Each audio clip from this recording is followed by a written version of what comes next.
with Councilperson Denise Fry, so I'll be chairing the meeting. That's it. Study sessions are always open to the public to attend in person, or you may choose to listen in and view remotely. Please note that the content of the agenda bills is subject to change. No public comments will be taken and no action is anticipated. Any of the items approved for action by the council tonight will be placed on the April 16, 2025 City Council meeting agenda or as otherwise determined. Finally, an ongoing reminder that questions or comments by the public may be submitted on any item at any time by email to city.council@bremertonwa.gov. And Zoom recordings of study sessions will also be available online within a few days following the meeting. And we'd like to welcome Forestry Manager Sean Walsh and our Waters Utility Manager Cami Applebeck and representatives from Mason, Bruce, and Gerard to present item A1. These are new. Pardon? These are new? The fans, yes. Yes, the fans are new. Are you? No, but I feel like I'm going to have a. Here.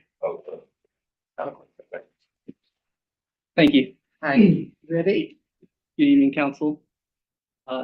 So I'm here to present on the Utility Land Management Plan update. Also joined by Mason, Bruce, and Gerard. Wendy is here, and also Cami is here as well for the water utility. So the goal of this presentation is to go over the special topic memos. And if you back up that one slide. Next slide, please. So as a reminder, the Utility Land Management Plan is the guiding document for the management of the 8,000 acres of utility land owned by the city, which also includes the 3,000 acre Union River watershed. So the purpose of this project is to update the plan since it has not been updated since 1996. And the goal is to update it with the current best science practices so that we can get it into the 21st century. And so part of the update are the special topic memos, which were part of council's packet.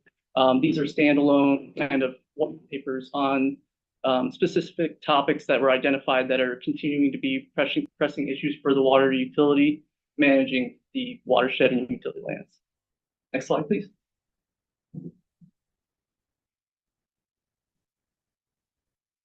So currently for the plan update, we're at study session 2, providing an update on the special topics. Shortly after this, we would like to set up the meeting with the advisory group to go over the draft plan with them and get final comments. And then once we have that meeting, which I would expect to be sometime in April, to come back to council with the draft plan to allow for comment and to review. And then the goal is to come summer of 2025 with that updated plan, incorporating those comments for council to adopt the updated plan. Next slide, please. So as a reminder, those were the special topics identified in the scope of work. These are 7 topics that are essentially pressing issues for the water utility managing the Union River watershed and utility lands. These are issues that have come up frequently, and we wanted to go more in depth and essentially have special topic memos that we could share with the public and council to kind of have something they can easily digest and give a lot of background information. Next slide, please. So the first one was on security. So due to the sensitive topic, not a lot of information shared relating to this, but kind of the overall message from this was the city's doing sufficient work to keep our watershed secure, and then they provided additional recommendations to essentially beef up some of our security, including our infrastructure, such as our gates, roads, locks, those sort of measures. Next slide, please. The adjacent land use and potential conflicts memo looked at essentially the adjacent parcels to the watershed and utility lands. So since the 1996 plan, the adjacent land use has changed dramatically. If you were to look at the map in 96, majority of the ownerships were industrial tree farms or DNR ownership. Now, if you were to look at it, it's a lot of residential properties, tree farms with a lot of recreation, as well as industrial tree farms.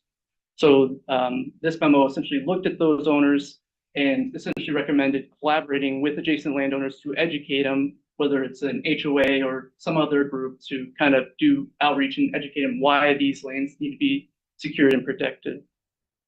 This memo also identified potential adjacent lands that we could acquire to help secure the Union River drainage, as well as wellhead protection areas. And I did not include that information because it's sensitive, but if council is interested, I could share that in an executive session. The Jarstead Park to Kitsap Lake Trail memo.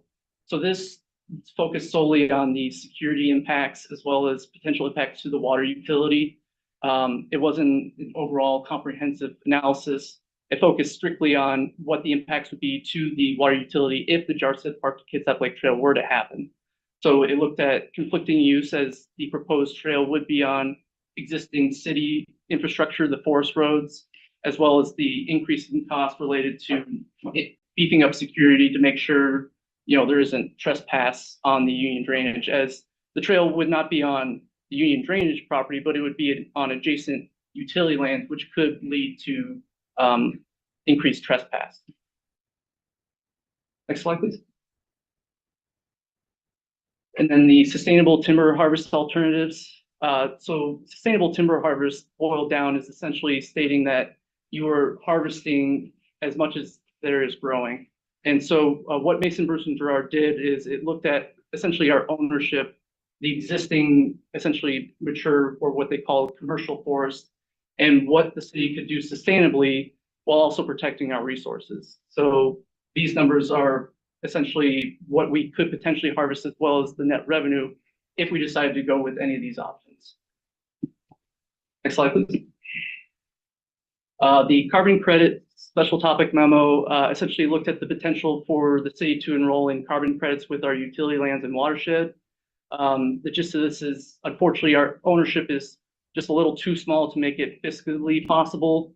There would be a lot more required monitoring and data collection in order to also be considered for carbon sequestration.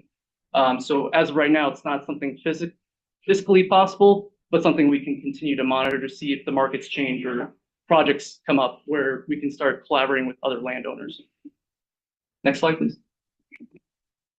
The 20-year CIP looked at all the capital assets that forestry is responsible for. So that would be our forest road network, our culverts as part of that road network, the bridges, and then also any structure that forestry is responsible for. And they identified also the future, management plan updates in 10 to 20 years, as well as doing our 5-year security evaluation that is required as per the to maintain our water filtration status. Next slide, please.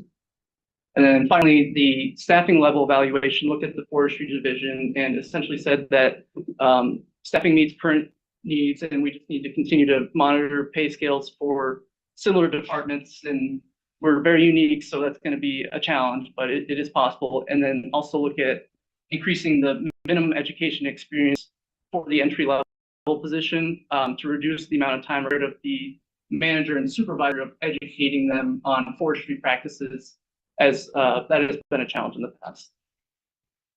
Next slide, please. So just going back to, this is our project schedule here. As you can see, we're at essentially the second study session, and the goal is to be to council for a plan for adoption this summer. And so that's the final slide. If council had any questions.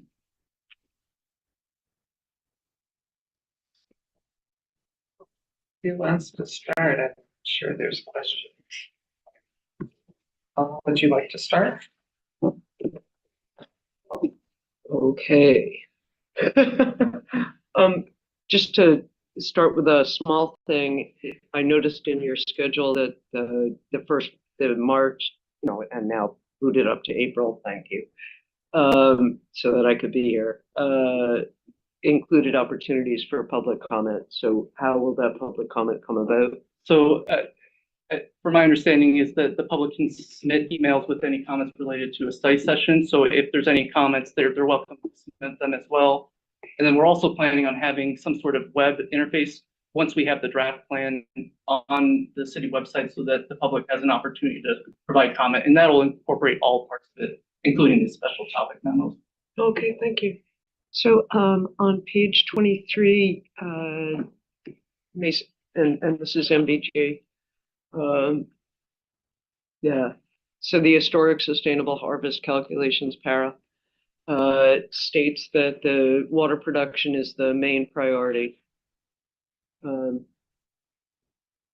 What other priority is there? That is our goal, is to protect water quality. That's our main goal. So as the data illustrates, we've been able to upkeep that water quality while also having historic timber harvest. So the goals were essentially with that as a priority. And then the second would be forest health. Okay. And I should just pause right here. It's like, it's a weird thing to be sitting around and like having somebody peppering you with questions. But I'm really like, I tried hard to work out the answers to as many of these as I could. No, so I appreciate your interest in this. I am interested, yes. So on page 24, you quote Lusignan Forestry, page 24 of our packet. Page 4 of the MBG report, if that's helpful. Thank you. Yes, that is. Yeah. So the 2016 analysis by Lusignan Forestry, just to remind council, it's at the top of page 4 of the MBG and page 24 of our packet. So just to remind council that Lusignan Forestry is the company with whom we contract to Cut down the trees. that. Yes, thank you. I was looking for something. They don't actually cut the trees down. They're the broker to sell the lumber. Yeah. Yeah, So- they subcontract. We haven't hired anybody to cut trees down, No, they do. Yeah. but we haven't. Yeah. It's this. Yeah, so just like a reminder that their advice would be, I assume, colored by their role here. Okay, so on page 25, which is page 5 of the MBG, you note there's the figure 6 talks about the Union Basin annual harvest acres, and in an earlier table, I believe you show the age class, Yes. figure 5, and there's a huge gap between the 40-ish trees and those over 66 years old. So I was just wondering if there was any correlation between these years, 2005, 2009, where annual harvest acres was high, and had they perhaps been focusing on trees that then would have been, what, 25 years old, 30 years old? So my understanding, so I guess that's two questions there. So so the first one is, related to the gap in age. So as a reminder to council, majority of the ownership burned right in the 30s, and so what came back was natural seeded. So they would have taken a break because there was nothing to harvest. So that's why there's essentially a large gap between those kind of two age groups there.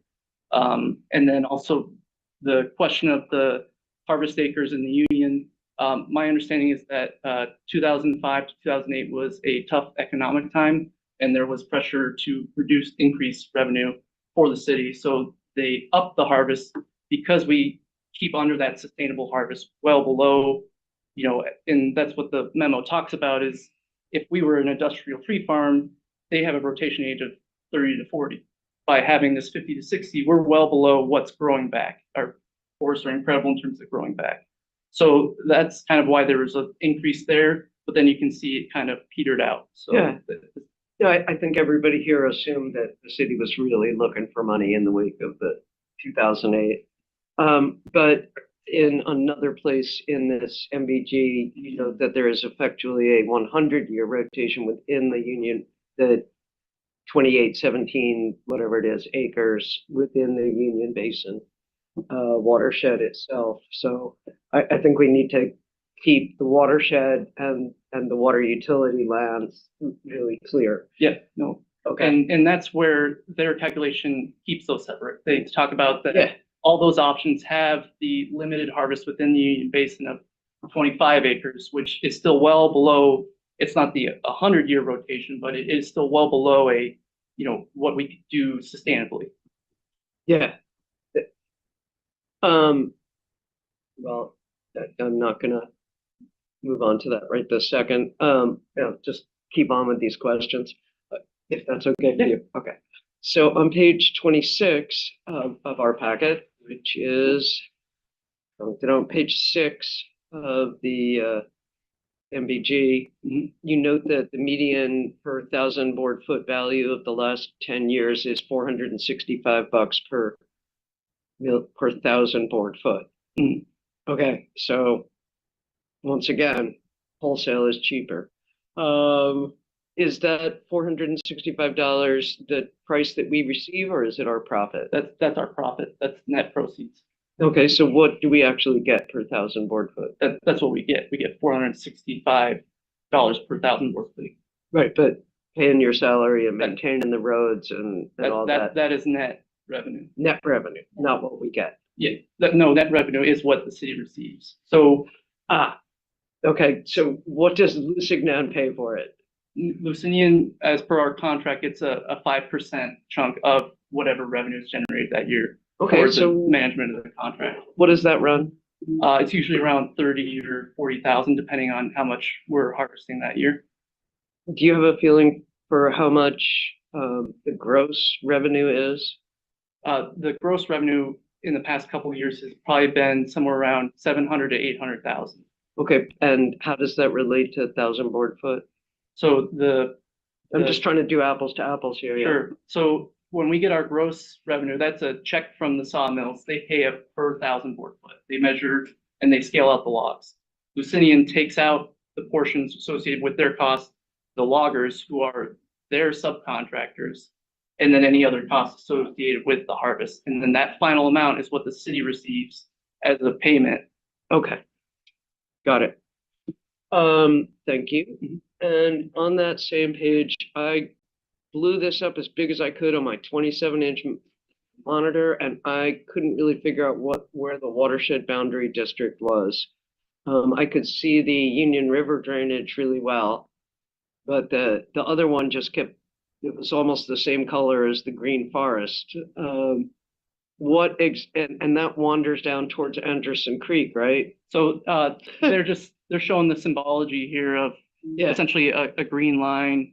Yeah, it's a dotted green line. Yeah, and so what we have here are all the different watersheds within that area. So, and I've gotten a lesson in this as well. So you have the Union River watershed, which is okay, right. So, but then we have our contributing basin to the reservoir, right? So we have that massive area that contributes eventually to the Union River. Those other ones, so that one you see to the east, that's the Gorst River watershed. So that's the area contributing to the Gorst River. okay. And that's kind of what they're trying to represent there. All right, and then again, on this same page, which is page what?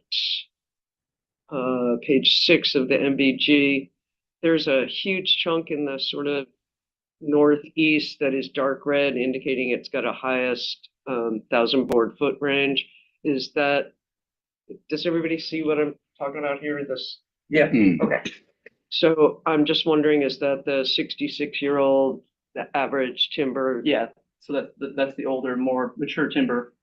So from this map, because it doesn't have topo, it appears to be immediately adjacent to the reservoir. So, and to a stream, a large riparian area contributing directly to the reservoir. so the purpose of this map was strictly to just show forest inventory. It did not necessarily mean we will harvest there. The goal of it was to just strictly illustrate, here's where you have the different volume levels. Now, as per DNR and what we decide to do, we harvest and protect our reservoir. So if it's an unstable slope adjacent to a stream, as per the forest practice rules and as per protection of our reservoir, we will continue to monitor that, like you said, and look at topos, get those permits and continue to protect that reservoir while also harvesting to get a more mosaic of a forest ownership. So is it adjacent? Absolutely. Yeah, it's adjacent to it. And we take that into huge consideration when we go out and harvest. And like I say, our main goal is water quality. That's our utmost goal.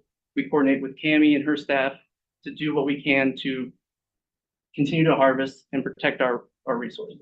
Okay, so, If I may, just a clarification on that, just to be clear, that we do not harvest right up to the reservoir. We have a 250-foot buffer.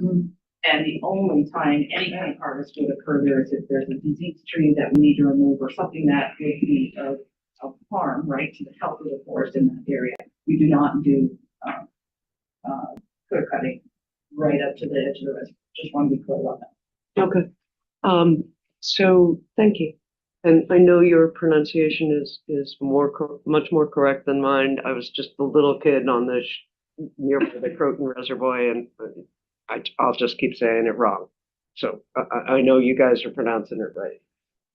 So just to go back to my question, there's no sharp ridge or anything dividing this dark red area from the watershed? So that dark red area, I can tell you, is a hill slope that slopes down towards the north end of the reservoir. And you can, as Tammy stated, we have a 250-foot buffer of not harvesting adjacent to the reservoir. So there's slope break. So again, those are things we're looking at in terms of when we talk about the Union contributing basin, we look at those areas of where can we safely harvest without causing sedimentation issues and monitor for that. Okay. And I didn't bring these materials because I can't provide slides here, but I'm just telling all of you that I read through a 2014 presentation that Kathleen Cahill, the former head of the water utility, gave to the state of Washington. And there was a whole thing on sedimentation and exactly how much sedimentation falls off, and describing slopes, and especially how very hard it is to stop a lot of sedimentation from happening on a steep slope when you clear cut, when you top trees near their base, as I once heard someone say. I really did. They were explaining that trees would need to be topped and some would need to be topped near their base. Sorry, moving right along.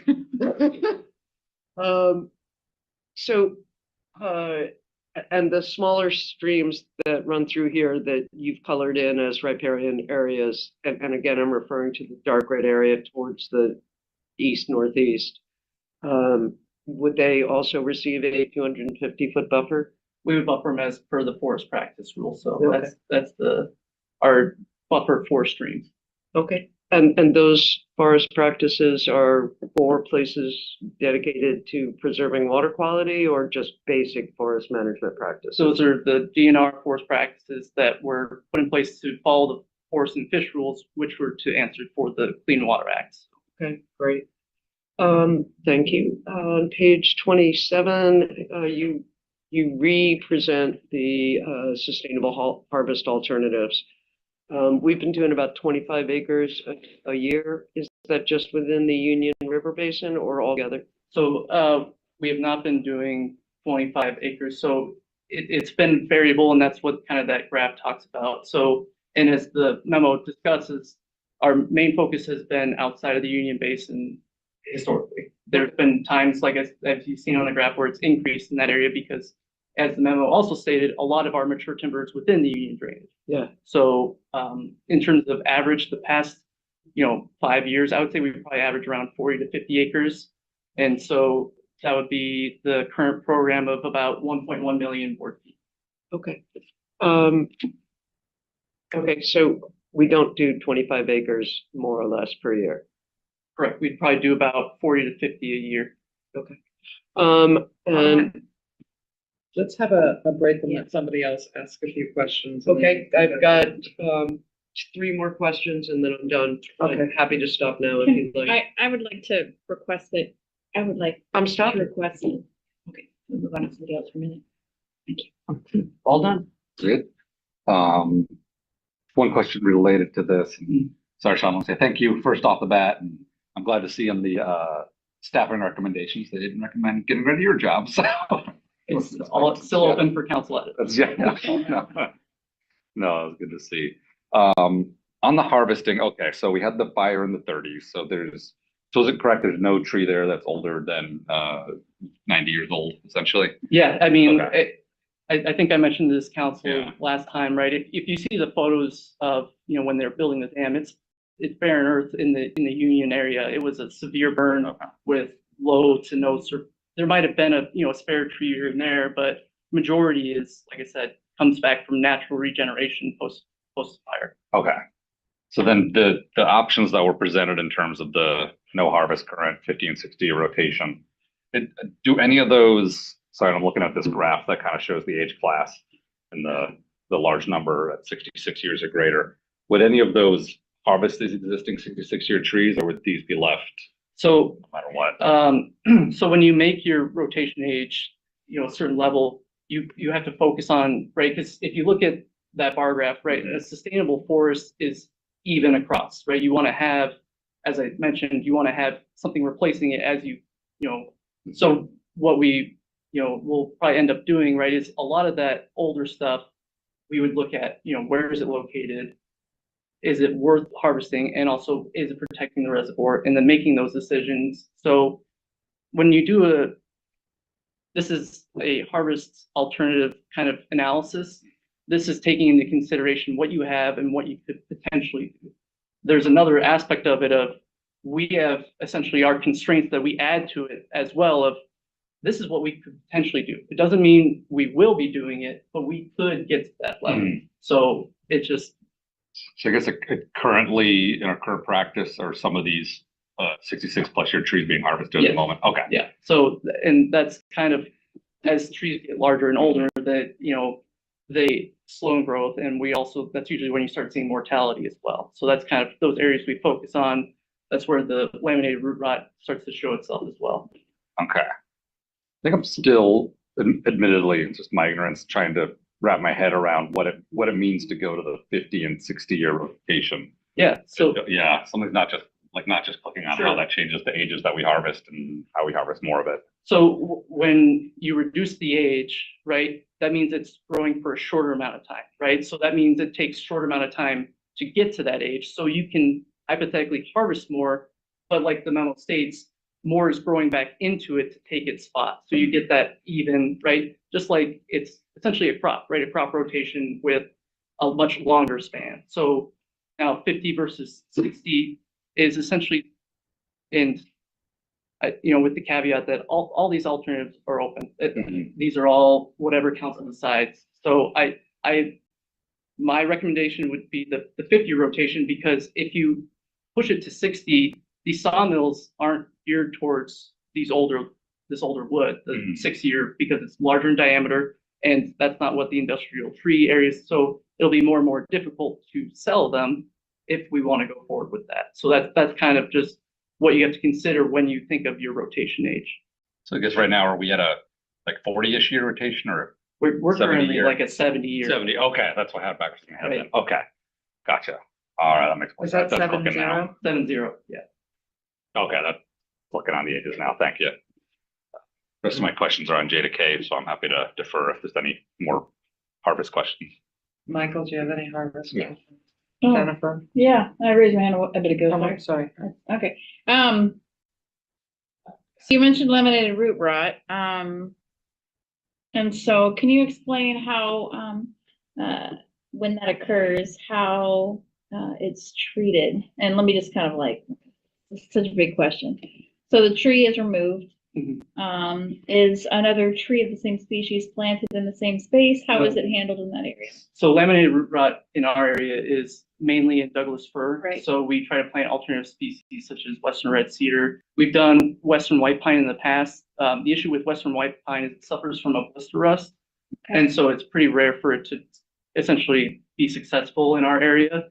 So that's kind of the areas when we look at our harvest planning, we're looking at those areas where there's root rot. And in the past, they've gone out and they chased these small little pockets to do harvest. The challenge there is it requires a lot of management and upkeep. And so we focus our harvest in those areas mark the areas that are laminated root rot, plant an alternative species in there, Okay. and then kind of harvest adjacent areas as well. And I just wondered if that was kind of part of the crop rotation mentality that you were talking about, is that, I know you mentioned that more in the lines of the eight trees, but, I was thinking of it more in lines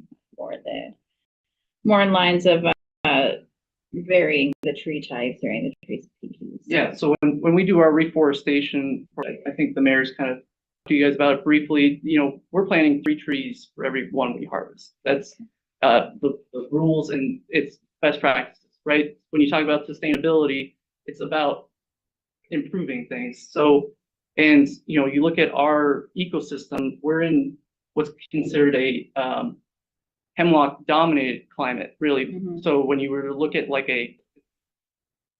the structure of our forest would be like a long period would be essentially you have Douglas fir established, they grow, they're very wind prone, right? So they have shallow roots, they'll blow over, and then hemlock will take over because it's a shade tolerant species, and then they'll grow. But that's over a period of 400 to 500 years. So that's the things we have to look at is, and why you see Doug fir dominantly around here is it is the mature stand forest for us around here currently. And then of course you have your wet areas where cedar and big leaf maple and alder also take place. So those are all the things we consider when we're looking at a harvest, is what we're going to be putting back is essentially comparable to what was there previously. Thank you. Oh, I love that explanation. Oh, yeah, Tammy. Comment too is it's helpful to think about similar to human populations, right? They thrive better if there's a diversity of ages Right. and types. Love And that. the forest is a living entity. It's the same way there. It thrives. It's more sustainable to climate change, and it thrives better if there's a diversity of species and a diversity of age. Well, since the burn and it grew back naturally, the predominance within that contributing drainage area is similar age. So we don't want them all dying off at the same time. We want to have some diversity in there. So, selective harvest to That makes address sense. disease and to add some species and age diversity is really of help. It's improving the health of the drainage area. Thank Yeah. you. Yeah. And you talked about the 250-foot buffer. Thank you for allowing me the space and time for the questions too. You talked about the 250-foot buffer, but then once in a while you have, when is that breached? When we have hazard trees, I took council on as part of our field tour along that road along the west side of the reservoir. And we have critical infrastructure as well. So that's something we consider is, we have infrastructure to protect, and that would be where we look at, do we remove these trees? Are they going to create a hazard that's going to be beyond what we want to manage? So something that we consider. And when those trees are removed, that's still generating revenue, right? I mean, in a sense, unless like even a diseased tree generates revenue, am I correct? Yeah. So we could still sell them. I mean, the goal is to utilize what we harvest, right? Wood is stored carbon, and when used in sustainable practices, it's a great building material as well. So that's the goal from, instead of For sure. also putting it out on the forest floor when necessary, it creates down logs, that sort of stuff. Yeah, that's true What I was too. gonna say, if it's just like a 1 or 2 tree removal thing, it's not a cost to try to Yeah. keep it to market. Right. It's really better for us to just let it Have a nurse like like that. wetlands, and it becomes nutrient. Yep. for us. And then the last thing there was a mention earlier about, wanting to, about 2008, and looking at that, I do see a spike. I mean, is that what it was? So we were looking for more revenue in 2008, and that's why there's a spike in harvesting? The best of my knowledge is there was issues with the water rate at the time, and they were trying to catch up and generate revenue to essentially make up for the economic downturn. So Okay. they increased harvest for a little bit, and then we brought it back down. But like I said, all I those see levels were that. under the sustainable harvest levels. Because I see like the spike, I mean, it was getting up there in 2006, 2005, and then it spiked, because the spike happened before 2008, economic downturn, so. Okay, well, thank you for allowing me the time to ask those questions. That's all I have, so. I have a Oh, couple of questions. How come there was no apparent replanting in the 70s and 80s? What were you doing then? I mean, there has to be some reason why we didn't. I mean, did we only start looking at it as a sustainable forest? Honest After that. answer here, that period of time, I'm guessing they probably planted, they just didn't keep a record, is what happened. And so, in terms of that age gap you're talking about, in terms of, Yeah, that'd be my understanding. So the 70s and 80s, they didn't really do that much harvesting, so they probably weren't doing that much replanting. So that's why there's kind of that age gap, right? Because as Cami mentioned, it was one contiguous, it's always been kind of one contiguous age group. And in the 70s and 80s, it probably wasn't what they were looking for in terms of timber size. So they probably just didn't do much harvesting. That's why there's not a lot of trees that age. another question I have. Do we construct bridges just to make it easier for loggers to come in and harvest? No, so the purpose of our road network is so that we can access it for utilities. There's water lines that we have to access as well as for firefighting. It's vital that, the type 1 engines can access out there.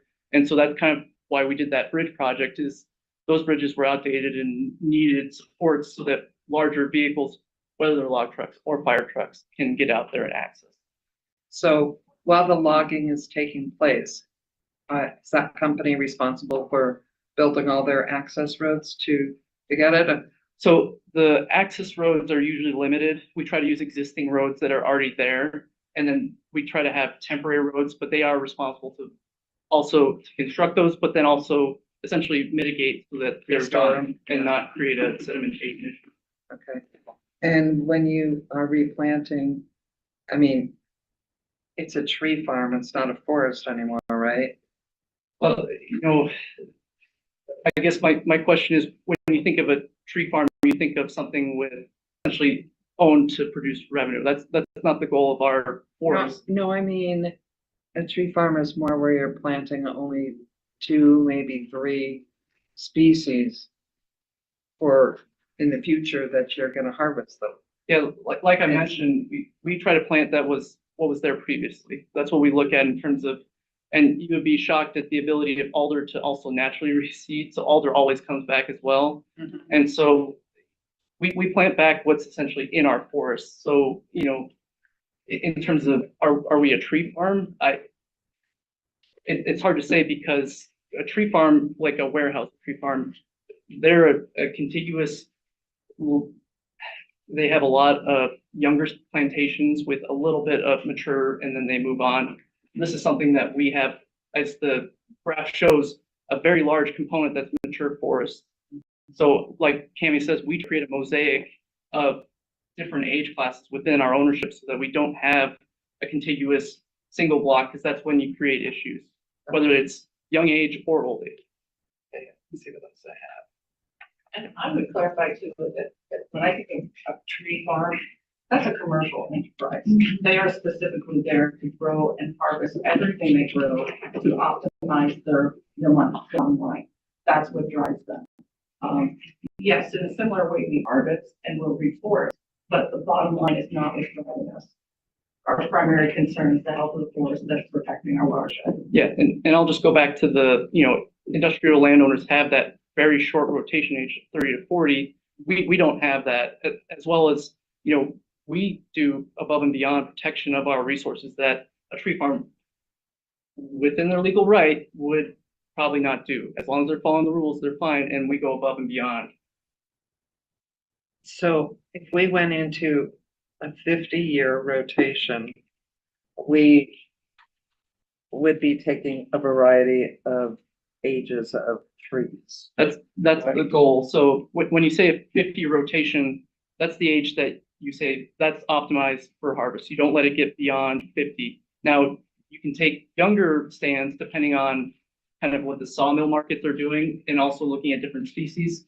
So that's all the things we consider in terms of when we go to do essentially what our 5-year harvest plan is. So that's kind of what we're looking at.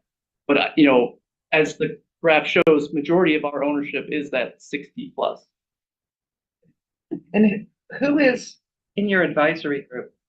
So our advisory group, which was based upon the 96 construction, was essentially two water ratepayers, a member of the Suquamish tribe, or a representative, I should say, a representative from Kitsap County Health, an adjacent landowner, the Fish and Wildlife, that's it already. And this is in the, there is a representative from the DNR as an adjacent landowner.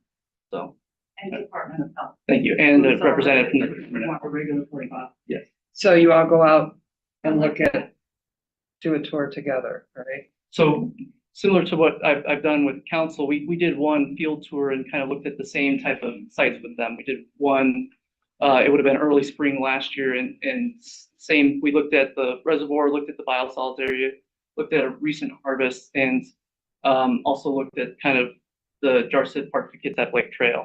So kind of a similar tour route that we did for the council tour. All right. We're gonna go round two. Anna, do you have more questions? Really few. So, again, on table one, same page 7 of the MSG, MBG. So I'm really looking forward to this FCS group that will compare how these alternatives will affect water rates. That'll be really interesting.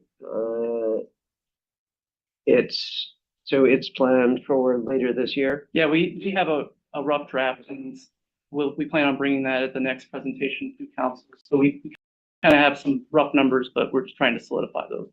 Okay. And pretty much the final question that I have here, well, almost the final question, is we can't really decide if like what our actual net revenue is until this analysis is complete. Is that accurate? Until the FCS has completed their analysis? No, so the net revenue from harvest is that amount. What FCS group is looking at is the impact it would have to essentially a sample water rate pair. So essentially they'll have, here's what, if we did no harvest, here's what water rate's going to be over the next 5 years, Okay. that sort of thing. So here, what I'm getting at is, like, we're making X from shipping from having the Signan broker the sale of timber to the sawmill. And then, so we're making what, $465 per 1,000 board foot? 467. Yeah. Okay. But out of that are the costs to, pay you and other people and to oversee the work, and to report on all of it. So when this was last brought up, the actual net revenue that the city estimated it was getting was about $165,000 a year. So, and this has been kind of something I've been trying to clear up. So when I say net revenue, this is after all of their costs are extracted out. I have other responsibilities that I do as the forestry manager, as well as the other forestry staff that we have an operating budget for. Yeah. That's not taken out of this number. So what does happen is that net revenue goes back towards the water capital budget and helps essentially subsidize projects in there and help reduce that cost. So from my understanding, talking with finance, that net revenue essentially gets applied into essentially the capital budget and helps reduce those costs. Right. So I think it was you, Cami, who floated that the net revenue, it's like around 150, 160,000 per year. And that might have been several years back. Closer to 250. It's closer to 250. Okay. I believe if that was when we were presenting, when we brought those in contract. In what, 2019, I think? Yeah, that sounds about right. Yeah. And that was based on like the 10-year period prior to that time period. So I think Sean's looking at a longer data set. And of course, even when we give you a number today, it's all dependent on the market, right? What it will be tomorrow or next year will fluctuate. And so FCS is taking a best educated guess at how, looking at market trend, how either no harvest or reduced harvest or continued harvest, or how that would impact revenue and therefore impact water. Okay. And my final question, you'll all be very happy to hear on this topic is, back in 2019, when the director of the division manager, there we go, of water, Kevin Applebeck, stated that there was laminated root rot, I went and did a ton of research on it and talked to people at DNR and looked at the Lusignan contract, which specifically stated that it would be replaced with Douglas fir, that the replanting would all consist of the same species. Problematic.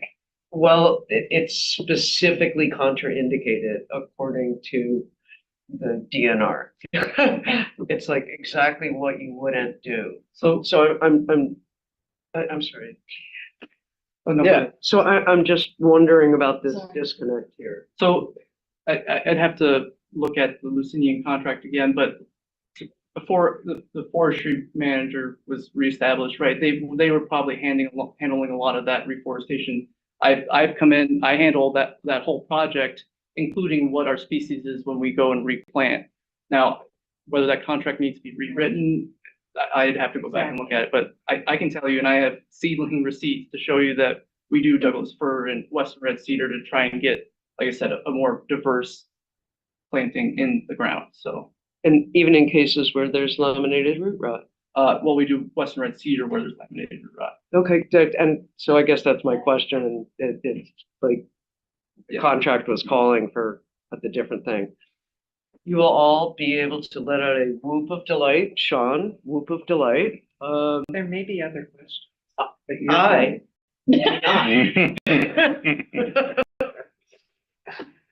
Jack, do you have any other questions? Yeah, let's branch out. Sorry. No. Just 2 or 3 questions on J to K. So kind of the main thing with J to K I'm trying to wrap my head around is, and this may require executive session. So I'm looking at legal in the back there. Is the security side. So it's kind of a short paragraph that talks about wanting to have a fence along the entire length of the proposed trail to keep people out from the watershed property. And what I'm struggling with is I feel like if that trail was established, you'd have mostly people, hikers, bikers coming through, and the 99.9% of them would stay on the trail, especially if we have a sign. I don't know if there's studies to show other areas that created trails and if they found a significant number going off trail or not. And that the kind of bad actors and the people wanting to explore the watershed kind of indicated a fence wouldn't necessarily keep them out if they were really determined. And also that folks can, from my understanding, essentially get to it now if they're determined. So yeah, I don't know. Yeah, if you dive into that, like what's really the impetus for saying we need a fence along the entire length? So kind of, I'll try to answer as many parts of these without, until I get the hook from legal. Yes. So He's right back there. I don't know if it's long enough.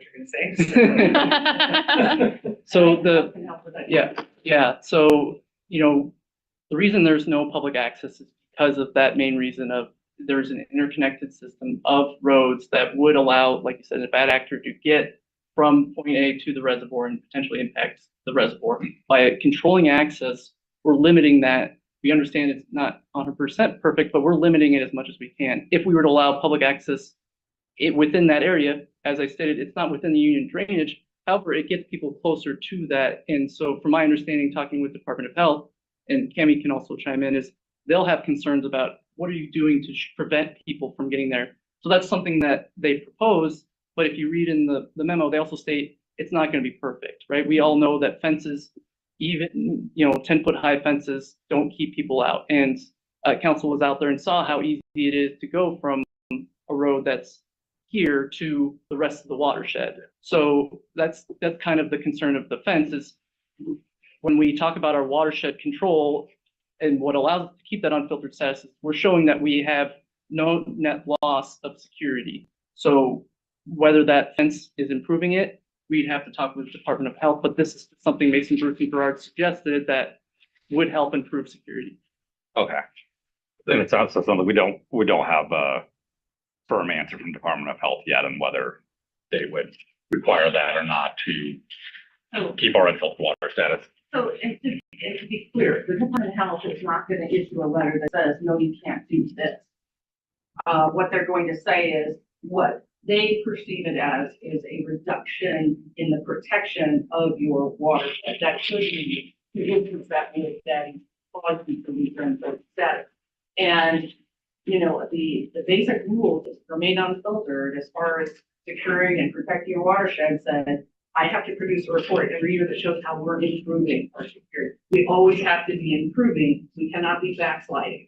And so, you know, it would be hard for me to write a report that said, you know, that the buffer lands, even though they're outside of the water, the drainage area proper, the outer perimeter of those buffer lands are existing right now as the access point to the interior. We don't have an interior inner gate or fence that goes around the watershed.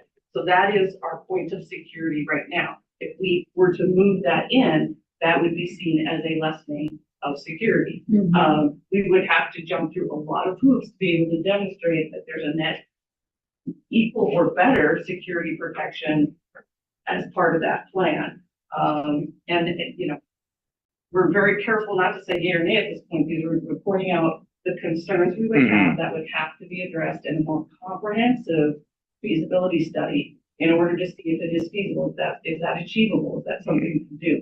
Now, you asked about, there probably are statistics out there about what they call illicit trail. It's very common on public trails that people will, even though it says, stay on the trail. Right.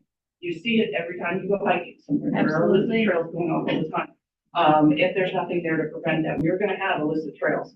And it just makes them, it brings them even closer. So some measure of control would be required.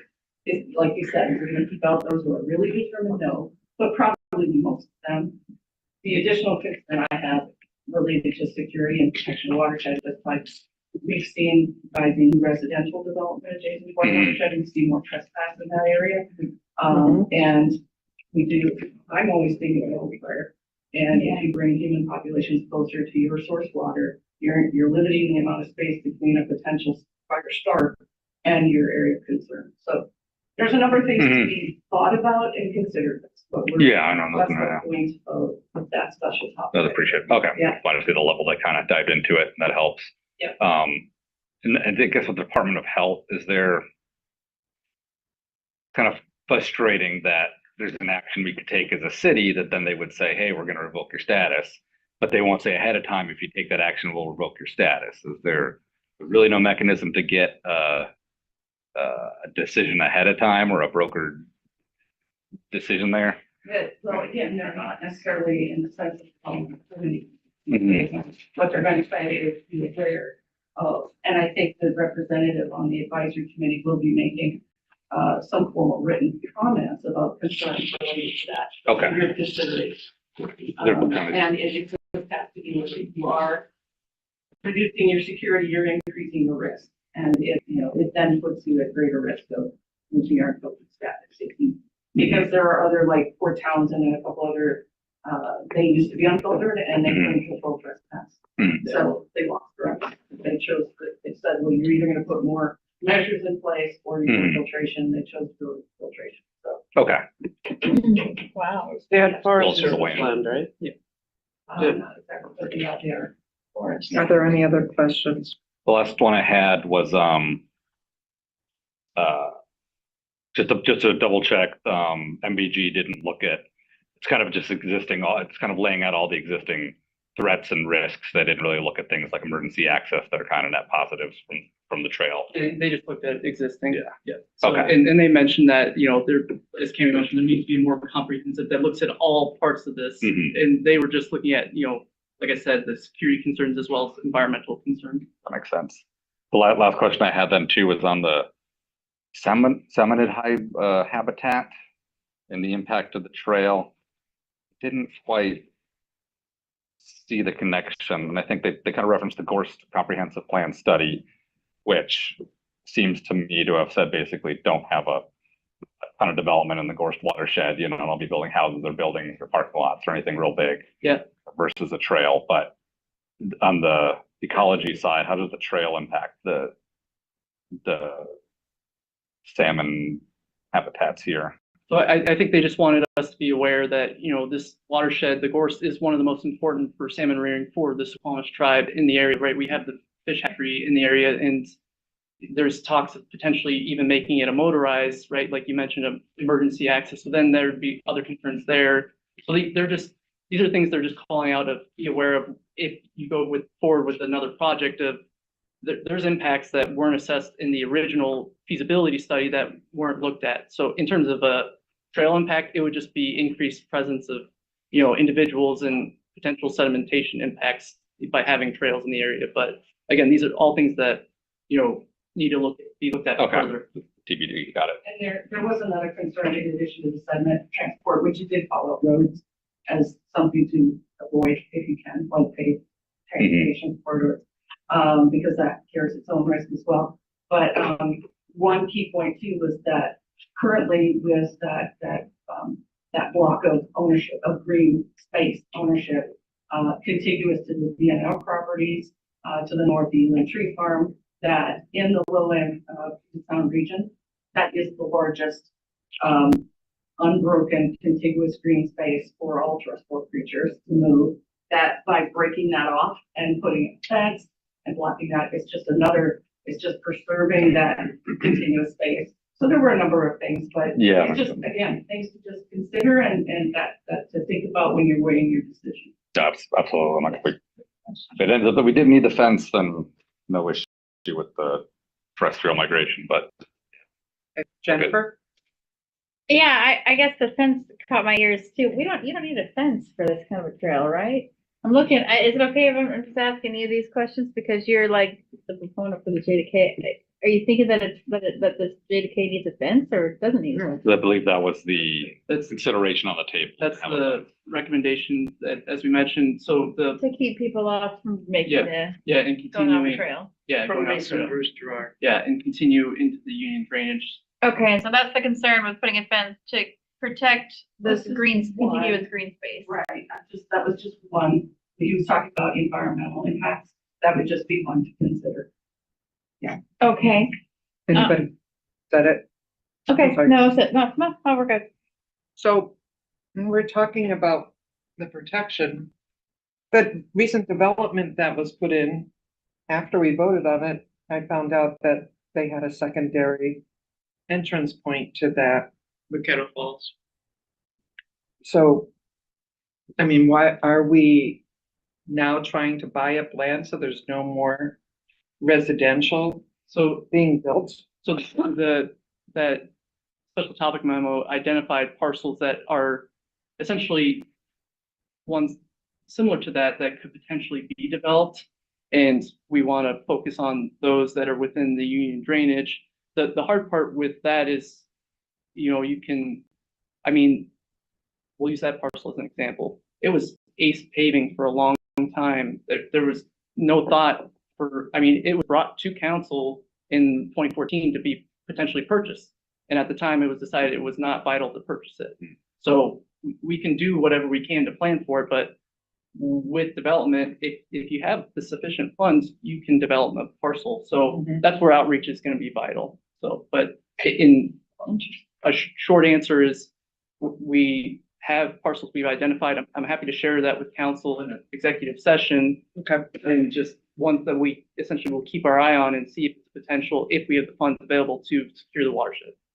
Okay, thank you. Does anybody else have any questions on this? Okay, I think you're done. Thank you. An hour was long enough, are you sure? Thank you. Nice job. My goodness. Wait. So one of the things Big one in of the that night. 2014 presentation that I was referencing, it was a security camera caught this tall guy just hoisting a rifle in one hand with a toddler on his shoulder. What? walking internship. So that was a point. I mean, this was in the Kids Hub, so Was there like a picture of the baby dragging the? that would be out? even stranger. But yeah, No, the so baby had camouflage paint on them. that was when they No. started Probably- really probably thinking still in about there. security pretty This is hard. I think. ridiculous. Okay, Okay. I'd like to welcome engineering project manager David Powell to present item B1, contract with In Situ Form Technologies for the 2025 sewer rehabilitation project. Committee chair, was this item discussed? I don't remember which committee it came to. It did come to either finance or public works. It was presented by David Powell at Public Works At Committee. public works, okay, so yeah, it was discussed. So. So you're here for David? Yes, Okay. yes. So quick introduction. My name is Denton Lynch. I'm an engineer in the utilities department, and I will be the project manager for the 2025 Okay, sewer rehab project. So we should have some slides coming up shortly. I love this. You can go to the next slide, please. Okay, quick overview of the cured in place pipe procedure. Apologies if you've heard this before, as it is an annual project. Cured in place pipe lining is a trenchless way of basically doing sewer rehabilitation and repair. It really has a lot of benefits in comparison to traditional excavation. We're reducing the project time from potentially days down to hours. Is typically how long the curing process can take for CIPP. Also, we're reducing impacts to traffic and local residents with less disturbance time on site. Quick overview of typical procedure. All the segments that are scheduled for CIPP will be cleaned and inspected. We use pressurized water, jetted water through the line. Debris that comes out on the other end, we'll use a Vector truck, collect that debris. That'll be decanted and then taken off site to a waste management facility. So we're not sending anything downstream, basically any solids. At that time, we'll do the inspection. If there's any minor repairs that are needed in order to be able to line the pipe, we'll perform those. That could include root infiltration, protruding service laterals can be an issue. We need to make sure we have a uniform pipe in order to install the host CIPP liner. Once repairs are completed, we'll set up a sewer bypass system to ensure that we have a dry pipe that's needed to get a full cure. Otherwise, we're going to have issues with temperature. You might have some wet spots at the bottom of the pipe. So we want a consistent cure and a hardened pipe. So once we set up our sewer bypass, we will insert our CIPP liner into the pipe. This can be done with air insertion. They can do inversion, where basically it flips the liner as it sets it down, so we have the resin on the outside of the pipe. They can also use like a tag line. Basically, they'll attach it to the liner and drag it through. You need a little more equipment because you need a truck at the downstream end if they do it that way. So I think typically they use an inversion system with air pressure. At that point, the liner will be cured according to the specifications. There's a couple different ways they can do it. There's thermal curing with hot water or steam, which is pretty typical. There's also emerging technology with UV light. So that's something that is allowed for in our specifications, and it's kind of something that's gaining traction, it seems like. Once the liner is cured and we allow it to cool, we'll reinstate all the active lateral connections. So we have a pre-lining report. We're aware of where all the service laterals are to make sure we're not missing any customer laterals when we're going back through to reinstate that. So we'll go through. They basically use a cutter on a tracked, looks like an RC car kind of robot type deal, but they'll send that down that has camera capabilities and also has an attachment they can use to reinstate laterals. So we'll make sure all those are reinstated so there's no issues for residents. Once all those are reinstated, we'll remove our bypass pumping, allow flow to go back through those pipes and do a final installation inspection, make sure we don't have any defects in our CIPP liner. Next slide, please. Here's a overhead view of basically the scope of this year's project. We're lining approximately 6,500 feet of sanitary sewer pipeline from 8 to 18 inches. That's primarily 8-inch. The same for our storm sewer. We've got about 1,600 feet of storm sewer that we're going to be lining. As we discussed, the reinstatement of service laterals and removal of protruding service laterals if needed. So as another component to this project, I mentioned that all the lines are cleaned and inspected regardless of whether they're going to be lined that year or not. So there's also a component of the project that typically will have a segment that's cleaned and video inspect only. And our typical process is to use those segments which are identified for cleaning and video only. Those will be put onto the scope for the following year's project as the segments we're intending to go live. So that's kind of how it's set up year by year. So there is one thing to note here. You can see we're kind of spread out as far as lining. We're a little less compact in terms of the areas that we're working in for this year. That's really just a function of how the scope developed. We have a master plan that basically tells us the areas that we're going to go check out the following year. And then for this year, I also received input from Daryl and our sewer operations crews. They'll contribute areas that they know basically need to be lined, areas of interest. The other component to that is you can see all the segments we have that are scheduled for video and inspection only are right in our downtown corridor. So if we were following our typical schedule, those would all be the lines that would be lined on next year's contract. The problem is we're now aware that that might conflict as this project's typically done in the summer, and we're aware that there's FIFA events happening downtown. So our current goal is to develop a new scope. We've got $60,000 incorporated into the budget for minor changes in force account. So what we're currently working on is in coordination with the sewer crew, hopefully identifying a new set of pipes that we can line for next year and keeps us out of the downtown area, so we don't have to worry about that. Next slide, please. Good summary. Project was advertised March 7th with bid opening on March 26th. I have some information here that I failed to add to the slides. The total budget for the project is $1.15 million. 900,000 of that is coming from wastewater capital fund, and 250,000 of that is from the stormwater capital fund. So that's kind of the breakdown and funding allocation. Oh. Do you have a question, sir? No. Okay. The engineering estimate for the project was $995,000, and our lowest responsive bidder in situ form came in at $771,000. So with that bid, we are 33% under the total project budget and 23% under our engineering estimate. So Right.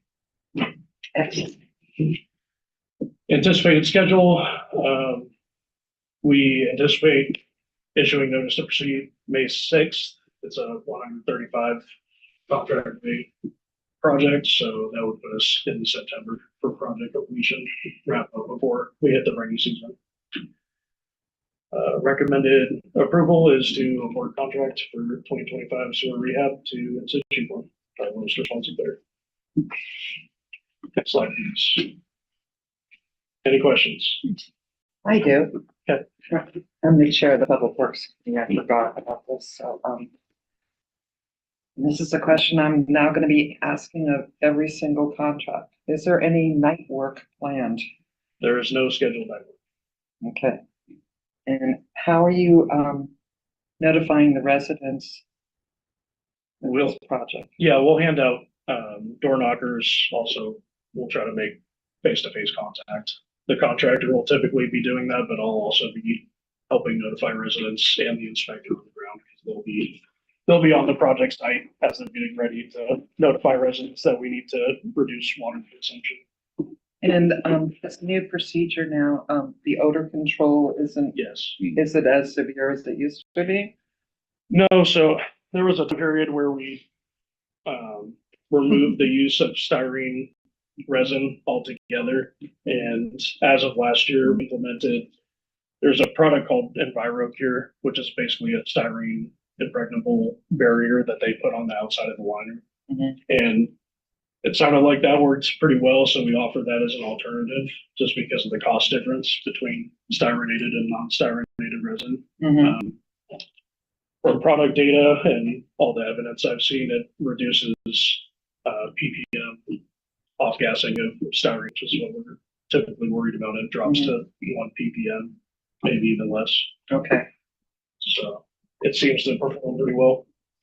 right. I'm thrilled that the bids came in that low. Yeah. Anybody else have questions on this? Just real quick, have we done in situ form in the past or? Yeah. We have Okay. performed the project in 2023. Okay. Do we know what we had last year? SAK. Okay. Yeah, it came in quite a bit higher. All right. Anna, Jennifer, Michael? Anna? Thank you. Just a really quick question. I see that you're only doing video on a few areas. Is that typically how, that you just do a small area or? As far as geographically how Yeah. spread out it is. Yeah. Typically, it's really based on our 10-year outlook plan. So Okay. unless there's any issues with where we're trying to perform, we'll just roll over whatever schedule for next year. And when you're talking about Daryl and his team, that's based on, it's complaint driven? It's investigation by them. It's factors such as pipe age. Like if we know a certain area, the pipe was installed, 80 years ago or 70 years ago, and it's approaching end of its service, and we'll add that as a key area to investigate or get added to the next year's contract. So far, you haven't found any wooden pipes? I have not. The water lines. Okay. I love that at AWC. Yeah. Okay, thank you, and no matter how many times you explain this, the IPP, I love this process. Yeah. It's just great. I appreciate it. Yeah. Thank you very much. Consent? Consent. Consent? Absolutely. Thank you. Thank you. Next, House falling. oh, no. Wait, Wait, it's That's not not your you. turn. Not my turn? Get out of the hot seat, it's not your turn. You're trying to cut, so you can leave early.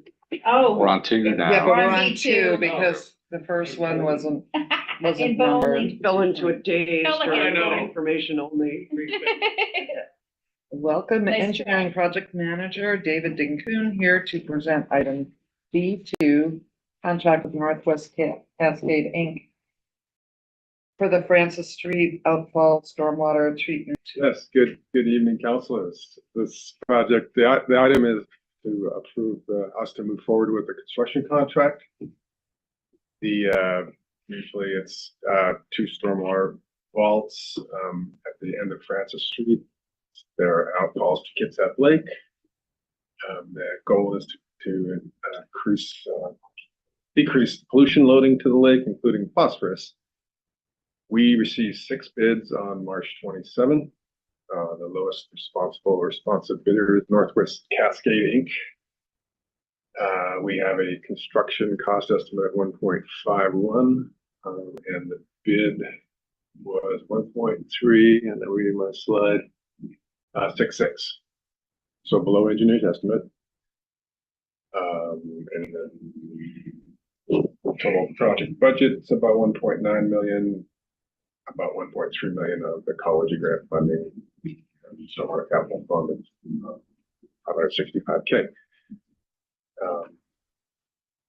We're anticipating a construction notice proceeding around May 1st, and to be complete by the end of October, and it'll probably be much sooner than that. And then we did go to the neighborhood last week and knocked on doors and handed out notices. Quite a few folks there's about 35 houses. So everybody's aware. Traffic impact, obviously, there's only one way in, one way out. And that summarizes the project. I could answer your question. Is there gonna be any night work? No night work. I knew you were gonna ask that. I'm gonna ask it of every single contract then. Okay, and the residents have been notified. One thing, and I don't think this is under your purview, but, it may be. I was talking with some residents who live in one of the larger neighborhoods near there. And they said they had no idea that they shouldn't be using fertilizer, super fertilizer on their lawns. And I was kind of surprised they didn't know that. So I don't know what the process is for the stormwater education Right. around Kitsap Lake, because we're spending a fortune trying to clean up after their fertilizers. And we have a program, obviously, and I'm not aware of how the information is. Yeah, out there. Chance is really the best person to speak to that. And I think actually you have that down for a Public Works Committee item. I'll check on that. I think you might have that for next week. Yeah, because it's that big development there. I can't think of the name. I know what you're Dockside. Yes, yeah. Dockside, and they have homeowners association meetings, so that might be an easy way to hit up a lot, but. No, I'm glad you're doing this project. Does other people have questions? Can you just, like, what is that gonna, I'm pretty familiar with this piece of land. What is it gonna look like when you guys are done? Like, I know, like, right now it's pretty much all blackberry bushes, like, I just wanted, like, could there be a little spot there for, people to take in a view of the lake or like, Street end. yeah, like, Yeah, it'll look a lot different. we put a park on top of it? Could we? When we're done. So the current plan is to remove all the blackberry, where it's, because it's a wetland buffer, we're required to do some form of mitigation. So blackberry will be gone, we'll, put down topsoil and a coir net and plant through it. We have rosacea or rose, yeah, I call it rose. I have rosacea. Rosa Nicaina. Yeah, Rosa Ricana, and two very small crabapple trees. Red Baron flowers. The pollinators and they attract all the birds. So it'll look kind of parky.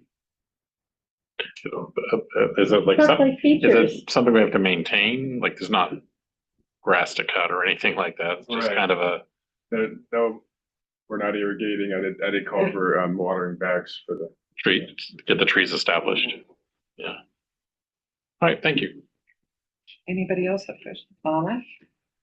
Just a really quick question to avoid the water impacts. I don't know if you're aware, but a guy who works for Parks, those of you who came on the golf course tour, he's doing a lot of native quaking aspen, Populus tremuloides, and he's had great success with it. It's a native species, maybe a little assisted migration hay, but it's something that could sock right in there. And Quaking aspen. yeah, quaking aspen, like the actual stalk that the leaf sits on is flattened, so it makes a beautiful sound. It's native to this area and it has virtually no water needs. Suggesting we consider. I am suggesting that you consider it Okay. just as something that would need even less maintenance. And I think, my main concern is I didn't want to block anybody's view. I wanted the tree to be small, and then we're concerned about root damage to there's a forest main that we're Okay. planting the tree. But I will look into it. Okay, again, thank you all for indulging me in this not deeply germane question. Okay, any other questions on this topic? So, Everybody agree with consent? Yes. Okay, thank you very much. Thank you. thank Definition you. of. Couldn't we do something to confuse Chief McGanny further? Like, take a Like smoke a break. little It's not gonna delay. No, we'll let him. Cookie speak. break. Would you like a Breaks cookie, look Chief? straightforward. No, I'm good, thank you. Oh, that's the wrong chair. Just kidding. I'm sorry, I'm just kidding. Oh, you got jokes. I know. Oh, yeah. Jennifer made it. I Welcome know she Fire did. Chief McGanny They to know. present item B3, approval to eliminate a firefighter position and to add a firefighter/paramedic position to the 2025 authorized staffing for the fire department. Chief? Correct, you said it all. No. I mean, That really you did. really did. Like to convert a firefighter to a firefighter paramedic. Paramedics are challenging to find in today's day and age, and if we can find another good candidate, it would be very helpful for us. Give us more flexibility, having more paramedics on staff. So the cost for the fiscal impact this year is about $7,500 between the difference in a firefighter salary and a firefighter paramedic salary for this year. That is our request. We talked about this about public safety, and there's not really much impact this year because of the vacancy.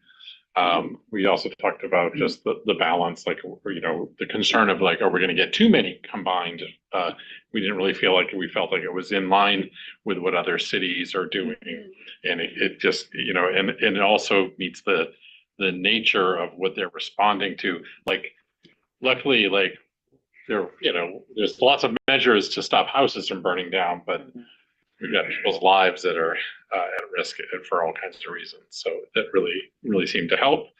Was there another point that we talked about? I think that was the big pieces of it. So I think we agreed pretty well. I guess it was just you and I, right?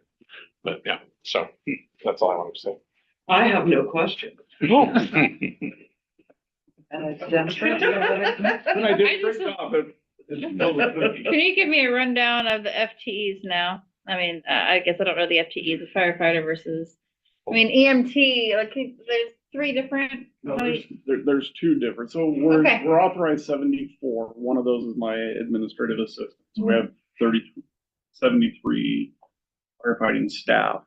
So we're authorized 25 firefighters and 19 paramedics. This would make it 24 firefighters and 20 paramedics. Love it.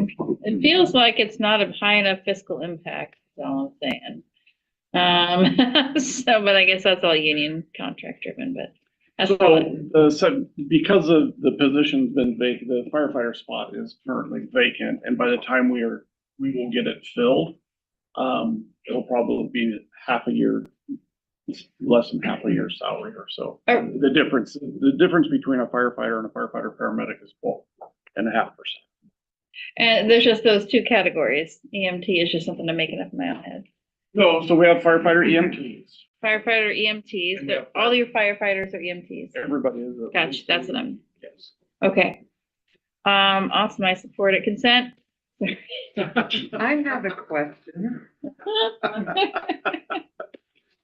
That's right. Jeff, did you have any? Oh, yeah, just a little ancillary. Is there a program in the city right now to have existing firefighter EMTs to get training to become paramedics, to advance to that? We have offered that. We don't have anybody in-house that wants to go to paramedics. Okay. So, yeah, we have hired a couple of new employees that have expressed that desire, but that will be a few years down the road Okay. before they're ready to do that. If they're interested, The yeah. program that we're interested in forward, Mhm. it used to be very challenging to get somebody to paramedic school because you basically had to cut them loose Right. for a year Yeah. and then you had to backfill them. So there are other programs. Olympic College is currently in the process. For fingers crossed that by 2026 we'll have our own paramedic program. So Great. that would make things much simpler to be able to do, Very cool. more cost effective. Well, that was my question. Oh, that's good. Yeah. So, great minds think. That's right. There we go. Are there any other questions from council? Consent, Can we put this on consent? please. Good. Can we take a Thanks, quick Steve. break? Yes. Quick We're break. gonna take a break until 6:36. Okay, Okay. all right, so then, You can gavel if you want to.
Yeah.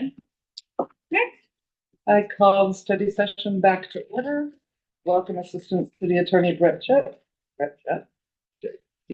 Jett. Ready, Jen? Here, Nobody ever does that, do they? here to present item B for the interlocal agreement between the Suquamish tribe and the city of Bremerton for emergency services. And good evening. I think Kylie presented this to public safety Last time? Or was it finance? I can't recall. I think it was public safety. I think it was public And it- safety. I and it- don't okay, recall it. yes. finance. Yeah. So we did go, okay, I know I was exposed to it, and I'm like, Yeah, so Kylie previously presented this, but this is a ILA between the Squamish tribe and the city of Bremerton. They own a few parcels throughout the city. There's a map that was included in the packet. Shows exactly where they are, but those parcels are held in trust by the federal government, and so the tribe does not pay taxes on those, and so this is an agreement for payment of city emergency services to be provided to these 7 or 8 parcels.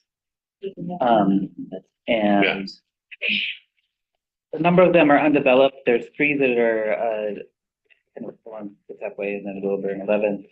That 2 of them are a house, and then 1 is a market. And so, again, it's to reimburse the city for the cost of responding to emergency services for these various parcels.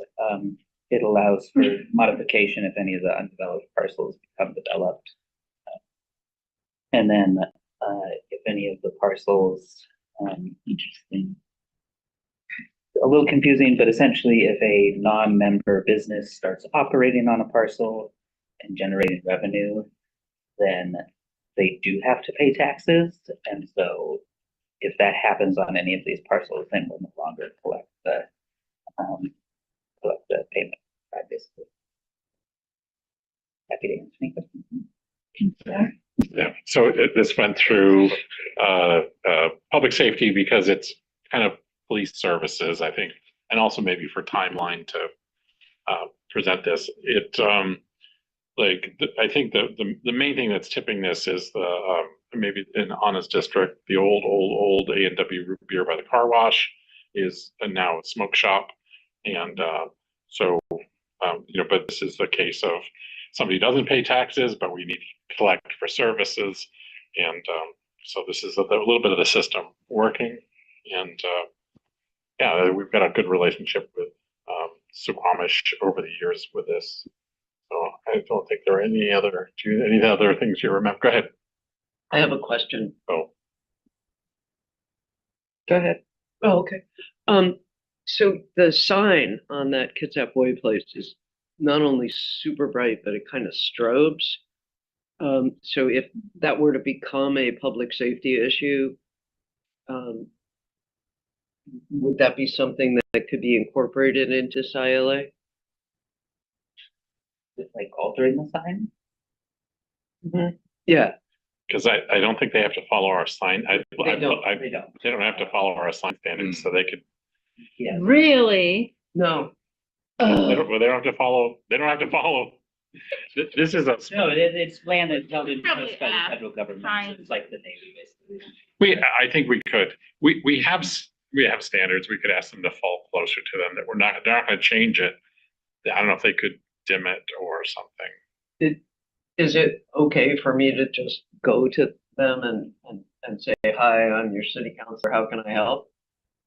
That I can do. Just because we have this pending legal document, I would either wait till that's over. I will wait. Contact even Kylie. Okay, so even if it did become like it was affecting drivers. And you also have to I'm sorry, you have to remember that who you're going to walk in there is going to be the clerk that's hired no. to work I there. get So it. there may be a better avenue. Yeah. No, this was actually just a friendly, thank you for being a business in my neighborhood instead of an empty. I just realized the Wendy's over there is in my district. The Wendy's is in your district? I have 2 Wendy's in my district. Boom.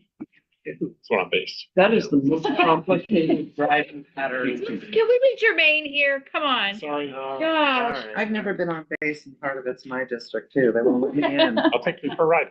Alright. I'm serious. Cool. I have a question. Yep. So this is mostly for police service, correct? I believe it includes police and fire, all emergency services. So- So if their tribal police wouldn't help if there was something like out at the airport, which is a difficult place for our officers to get to.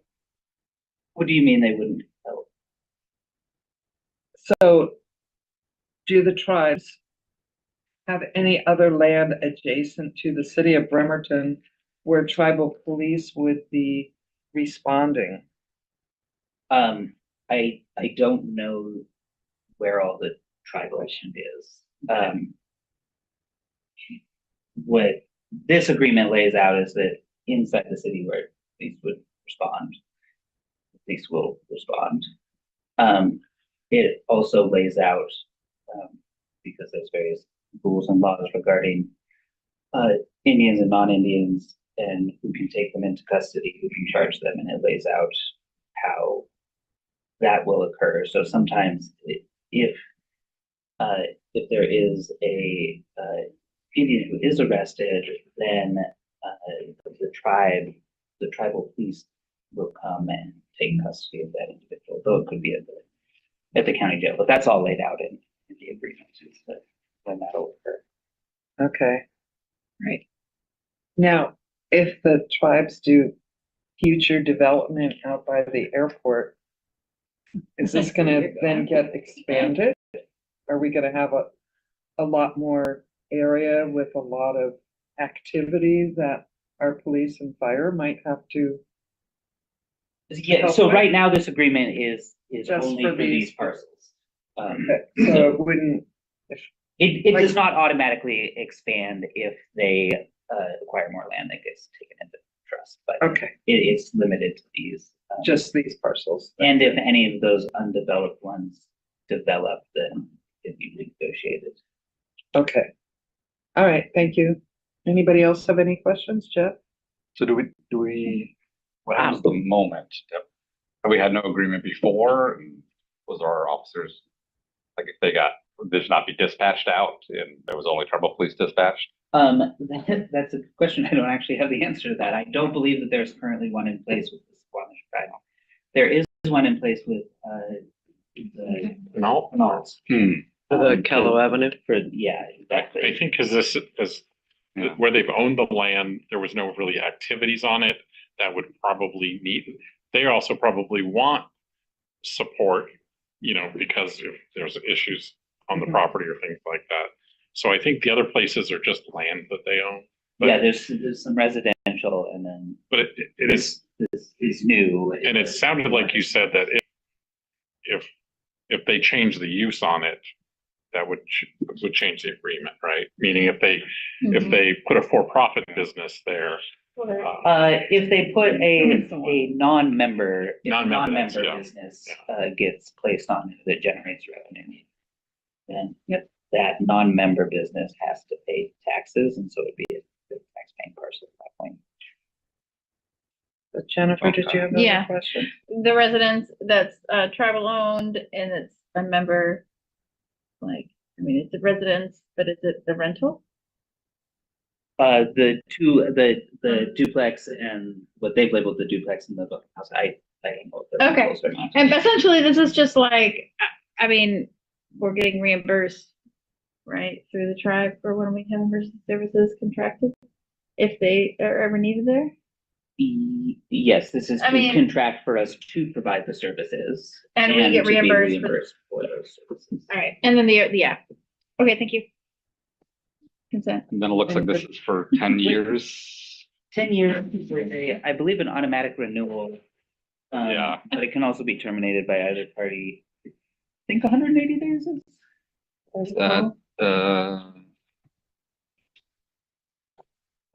Yeah, Oh. 180 days written notice. Oh, good. Okay. All right. So I'm thinking Nine. ahead, like, I don't know. one of the properties are getting a ton of calls and stressing our already stressed in police force, and then we're like, we can't, handle this. Okay, so Right. we do have a way out if, okay. Yeah, Yes, 6 months, that's very reasonable, yeah. So I have one other question. And I haven't paid any attention to what the duplex or the Buffalo house looks like, Sure. but if they were neglected properties, do we have any say so? No. Okay, It was the problem on where the new smoke shop is, the Quinault Smoke Shop. So Right. That was really rough. And they would do a fireworks stand there. I know. Sorry, one more popped in. So this is fascinating legally. So if 911 dispatches them out to something going on, and our law enforcement get there, do our law enforcement have training of what's legal, illegal difference between the city and the tribes? I mean, do you mean regarding, Taking people into custody who are native is the main, I know that one was kind of covered, but I'm thinking like, I don't know, they get called out for something that would be a crime in the city, but is not a crime on tribal land. And so like, what if our officers are acting assuming it's city law, but it's really tribal? Like fireworks blowing up? Something, right? Yeah, I don't know. It's gotta be, it could be, little to big. who's the I mean, council, yeah, I guess. Yeah, like, do we have any training in place, or will there be training on the response? What a good parent you are.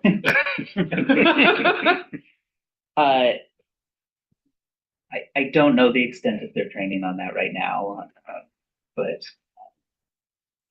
Gary, our prosecutor, helps with all their training. Okay.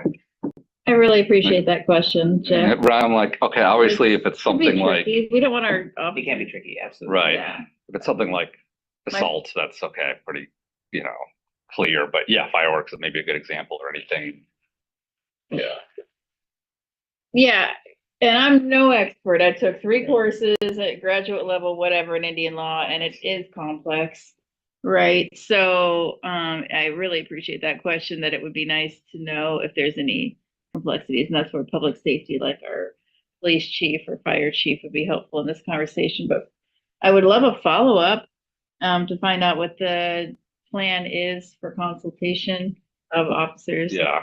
I don't have any problem proving this right now, but I would love to, if before Full next agreement. meeting. Like we could have some kind of follow-up on what the consultation for our officers would be, Yeah. and paramedic EMTs, Was being thought of Firefighter. before. EMT, sorry. The 2 terms now. Thank you. You drop the EMT. Yeah, firefighter, EMT, firefighter, paramedic. That's what the 2 different kinds, right? Okay, Yeah. anyway. Anybody else have any questions? How should we treat this? Yes, Oh, I'm sorry. no worries. So, jumping ahead to the public safety, debrief. There's a new software that's called Something Connect, where like businesses and residences can just type in their info so that when emergency responders arrive, they know what the situation is, like how many people are typically there and where to find, this might be information useful to pass on. Okay. All right, if I send you a proper email with the, I don't know, the name of the software, would that be helpful? Sure. Okay. Thanks, all done. All right, how should we treat this? Consent? Okay, thank you. I have a crazy idea. What's What? Could we shift the agenda a little bit? Wrap up. Jeff and I can then go. Oh, that's Because right. we're not on the next thing. So for us to go sit in the hallway to come back to do. That's true. Well, I It's just Okay. quick, You y'all. guys think you could be quick? I'm not even gonna I've read. heard Anna You're gonna do I have some, talk for an I have hour some about comments. trees today. I have some comments, but yeah, I can't close the meeting. No, you And wouldn't us close have the a- mean but We wouldn't have a quorum. I would We get, wouldn't have a quorum. you're not gonna have a quorum We don't have either. a quorum anyway. We don't have a quorum anyway. Can I just say, No, no. I can, We have to Michael and I leave. have to Oh, recuse. right. you don't have to leave for me just to say it was approved and there was one I of, could probably call one it. no and 4 yeses. I mean, it doesn't need to be. You just address it. I don't have to address who got, cause it's not even about your awards. Well, I guess what I'm saying is that it doesn't need to be decided if it goes on consent right now. You could do that at the meeting. let me ask you this. If we're Okay, talking about I would like to pause. I would like to request Pause you. that my pause you. I would like to request that my item go into the pre-briefing agenda for approval next week, rather than discuss today. But I do have one technical question for next week then, is if it goes on to consent, then do Jeff and I have to abstain from consent? Okay, so Thank you. I'll just come in late. Like we did last Make time. up- Just yeah. don't come into the pre-briefing as long as we have a quorum. So as long as that's okay with you. That's fine with me. Okay, so, and I'm So we're sure gonna- that Christine's got that right. She's somewhere. She'll watch it later. So LTAC will go on to the pre-briefing. Y'all won't be there. We'll have a quorum. Yeah, did you hear that? She's all good. Okay. I love it even more. Let's Okay. keep rolling. Thank you. All right, general counsel business, public safety chair, Michael Goodnow. So I think we touched on almost everything from our public safety meeting. The two items that were here, some departments didn't have anything. So I think we're in good shape. The rave notification program. Well, you just were talking about that. Do you There's want gonna to? be raves in Yes. Bremerton? You're gonna get an alert on your phone. So it's, no, Yes. it's a way for you to, kind of register sort of, with, I guess it's with 911, right? Like, and, I did it. but you can also let them know, like, if you're somewhere else and anyways, it's good. It seems like it's pretty new, so we asked for it to be sent to council, so that some of us can start sharing it. And they I let you haven't put- gone in as They any. let you put your pets, I did their it. names, which I did, but it's good because you can put it in emergency contact who doesn't live there also, so if your house burns down, what with you in it, they know who to call. Okay. Oh, I love that. But if Yeah. people have like a medical I don't love the death part. Yeah. issue, then they can tell them that in advance so they're aware of it, or if you have a big swimming pool. If you have somebody with mental wellness concerns Yep. that may need special care Yep. and treatment. Yeah. Where the gas Medications, so if they were gonna take you away, they might wanna grab your medicine. Yeah, It's pretty handy. Yeah, so yeah. Where's And your they- gas meter? Where's your electric meter? And they also have a thing where they will email you, like, in case you move out of town or something and none of this stuff is relevant anymore. So from just at long intervals, they go, hey, you still there? Okay.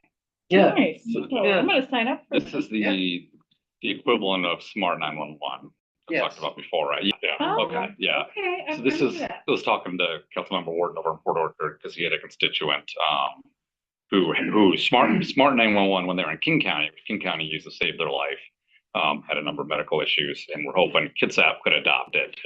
That, and from what I understood, this is kind of two, I don't know if they're competing, two different systems. So the one that Kitsap 911's using lacked some Oh. functionality that this person thought was essential. So they wanted to consider Smart 911, but I had an exchange with the Kitsap 911 director who is open to looking at it, but I need to have Eric follow back on this one individual to find out the specific technical differences that they Okay. think the Well, I'm on smart that. system has versus this, but I'm on that. yeah. But One Eric or two. is- Okay, But yeah. Eric's on it, you said.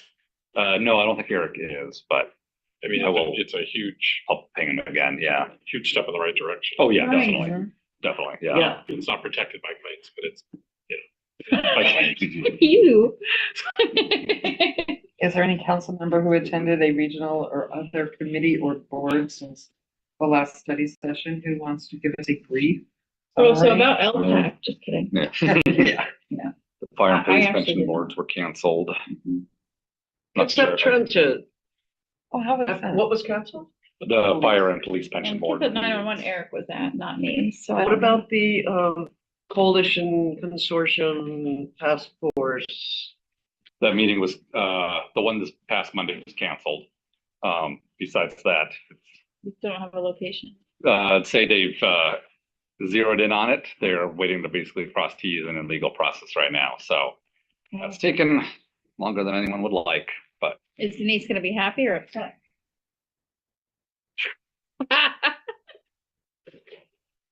So Anna, you want to tell us about Kitsap Location, Transit, location, please? location. I know that this seems like a lie, but yes, very briefly. One of the things that we looked at the last Kitsap Transit Board was, I think we're going for like 17 million for a couple of additional park and rides. And I asked, wow, like, why do we, I keep hearing that the existing park and rides are underused. And John Clausen, Executive Director, responded that we're planning for the future. So that's where we are so far. And I have lots of things to say about it, but nothing that this council needs to hear. Well, you could say some. Well, The park and rides, are there data that they're underutilized? You can drive by and look. yeah, Exactly. and we also got a data set from Kitsap Transit that I'll be happy to forward to you. Okay. And I do have a question. Are they building more concrete? Uh-huh. Oh, God. More concrete park and rides. Mhm. And also, as Director Clausen mentioned, lots of people use them for as carpool places. They'll park one of the cars there and come in and park carpool, and that's all to the good. So, Well, that's fine. You're if gonna we're forward use them. them. yeah, I'm gonna forward you the That's what data he set. says they're gonna use them for, so I'd love to see data indicating that one. It would be great to see data indicating, because to me, there's almost nothing that you can't build by saying, well, we may need it in the future. Where are they located? One moment, please.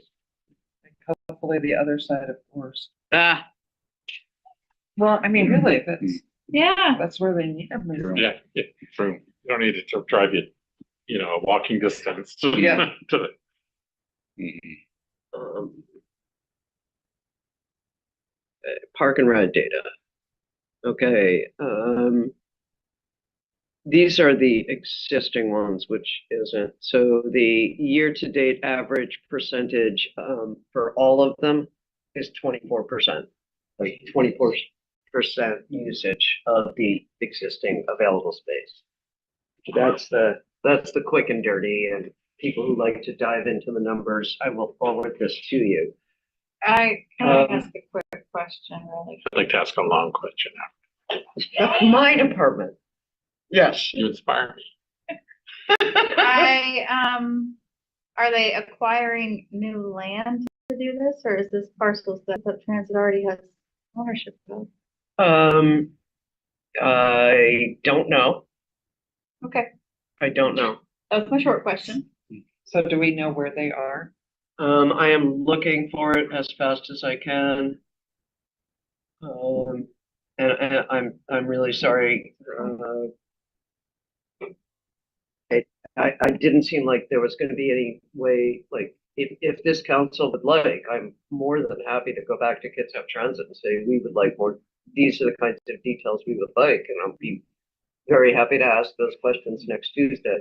Yeah, I would be Okay, interested so in that. if anybody has Is there- additional questions that occur to you in the night, please email them to me and I will gang them all together because that's their study session next Tuesday. So I have a question. Do they separate out their funding? So like pot A can only be used for capital improvements and the tiny pot B would be for local transit? Or is it one big, huge pot that they decide how they're gonna split it up? I will send you their whole packet, which Okay. every month has all of the financials, but in general, they break it down into operations versus capital, Mhm, like everybody else does. mhm. I have never heard them use the word local in any context. Okay. Everything is countywide. So what would be an example of something local? Well, like, New bus shelters. like Bainbridge Island's buses, Circulator. circulator bus, I would Okay. consider that a local bus, and Okay, or Bainbridge Island, Are we talking about being? Dial-a-ride. Dial-a-ride, Well, yeah, on the demand. on-demand Or bus. Warner Road now also has, on demand. Mhm. Oh, good. Yeah, that's good. I'm glad for the people on Warner Road. And Are you though? It's really, it's the I- neighborhood, right? Well, it's all the way at the At the top. top, yeah. Yeah. The top by I you. believe that part is actually in the county. The But- the developments up at the ridge, part of it, aren't they? Are we talking about up? No, well, okay. Up past UPS. You know what's also up there is there's subsidized housing up there. Yeah. Oh, no, Oh, is that the little brick- Knollwood? Yeah, Knollwood. Knollwood, yeah, Oh, well, good. good. So Yeah. But now that's that- probably why that's a strategic area. I really can't tell you because every time I ask for dial-a-ride in Bremerton, I'm told it's not affordable. So. It would be a lot more affordable if you could get rid of the park and Park and rides. rides. Yeah. Okay, so where the park and rides are that are coming, 5.75 mil for Your this. long question. No, it's okay, but as long as we're still on park and ride, mine's not park and ride. Yeah, 5.75 mil for the SR16 park and ride, a little over 8 mil for the SR305 day road park and ride. Now, that's everything that. It's not local. Well, Why does SR Bainbridge get so many bus services? Because they get so much commuters going through there. They do actually. Okay. All right. It's well, really- that's good, the SR16, that should hopefully pick up some of the drivers that would drive through course. It would be good. It would be good if that were to happen. It would be really good if the average were to be well above 24%. Yeah. Okay. So I will ask the questions that you have sent to me, and if anybody wants me to ask more questions, please shoot me an email. Yeah, how close are we to more robust Sunday service? Nowhere. Like, I feel like they keep saying it's coming, and We have the one route that goes from the ferry terminal up, up straight up north. Yeah. And as Director Clausen has explained at least once, there's nothing that they can do if drivers call in. Yeah. I personally think that you could. so is it in their strategic plan? The strategic plan is to extend it to Bainbridge Island. They may have already even in fact done so, but yeah, Well, you that, know what? Bainbridge doesn't have it, they don't have any Ubers, so. Yes, they do, my brother drives over Oh, there. good, all the time. because Yeah. here's what notoriously would happen on Bainbridge. People get off and they make their way out to Lodell and then like, oh, we have to get back to the ferry. And they pull out the Uber app and there's nothing.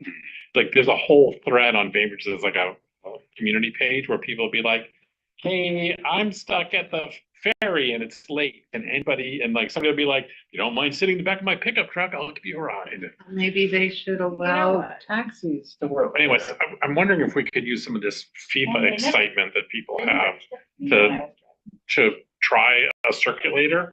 You and I have talked about this a lot. yes, To try a circulator, maybe just for some of next summer, or, try some more robust Sunday service. I just, One of the things too that,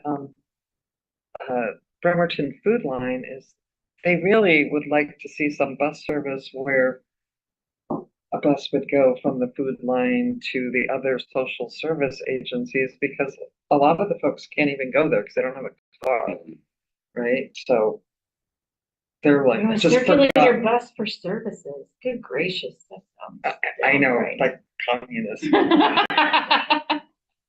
so access bus is my first thought. A lot of the people could sign up for free access bus service. And if you have any difficulty with that, let me know. I'm getting pretty good I at said setting set that. up a table over there a couple of times. That would be a great idea. Should have invited them to the breakfast. There you go. Well, you still have a vacancy? I don't have any room at my table. I took the last spot. Okay. I'd be willing to give it up for. I think there's still I think there's There's still still Oh, there's space. still, You just Patty can't- Lent's got a lot of room at her So, table. okay. So your question again, Michael, really quickly. Sorry, I got No, distracted. I mean, it was mostly just like, Sunday service, like, Yeah. I mean, for so many reasons, but also I like the idea of the on-demand circulator as another little layer. I was I want hoping, more. I was hoping that would be very nice. And perhaps at some future date, I've only been on there over 3 years, perhaps at some future date, we'll have actual ridership data. I'm full of hope about that. Sort of you riding every bus and counting. Well, the drivers kind of have clickers because apparently the Director Clausen says that if they have clickers, the associated after paperwork would be an onerous burden. But There's gotta be another way besides clickers, yes, there's a software which, literally, yes, which, they have been working on. First, they worked on fixing it for a long time, and then they worked on finding a different one. And then they worked on getting that one, does and that one collect biometric data though? I think that's a tricky part of their state too. yeah, I don't know. Okay, anyway, sorry. But off to on the go weeds. to the circulator bus question, I had hoped that we could charter a bus to act as a circulator bus for various events, including FIFA. And the board was asked a question about charter buses in a different context, and they were really against pulling a routed bus off its route to serve as a They have extra. yeah, because it wasn't really so much for the buses, it was for the ferry, like, let's have a ferry that would go up to Silverdale and come back for Blackberry Fest.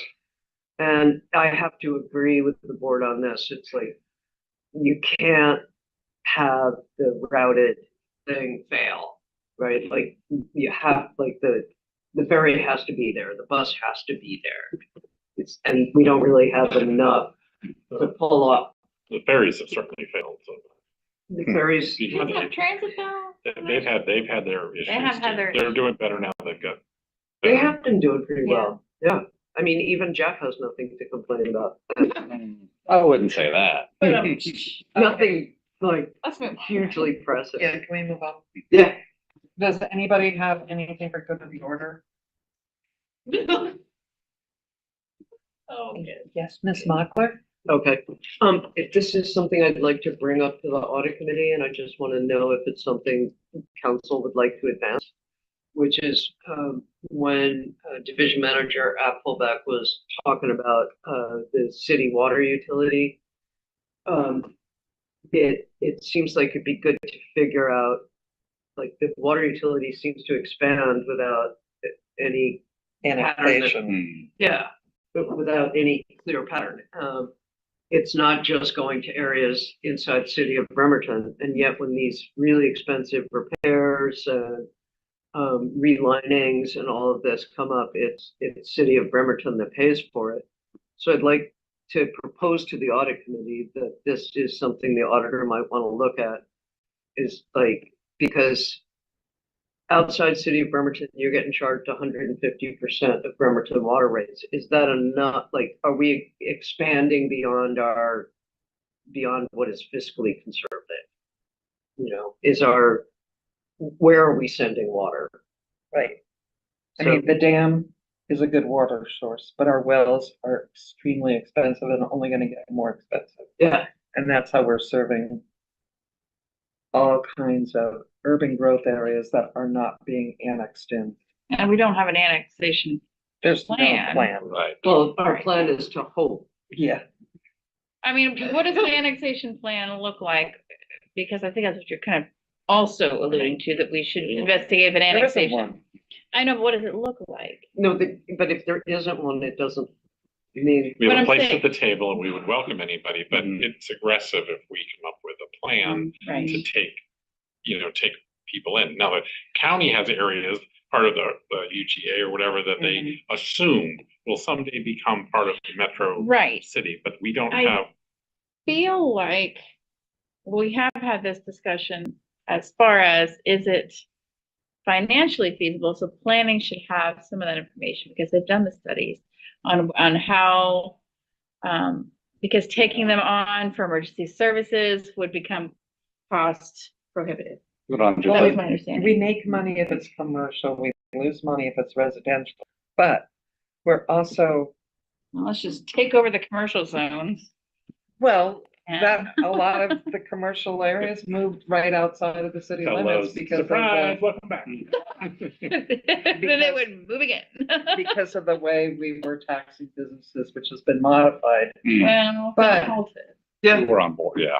it's normal. It's acceptable now. It's at a very acceptable So I level. took us off into a rabbit hole too. I apologize. You want to go to audit committee and say, and you want an analysis of the, If it's worth it to, Are we getting out the over our cost benefit, a shoes? cost benefit analysis of the water services we're providing to folks outside of city limits. Yeah.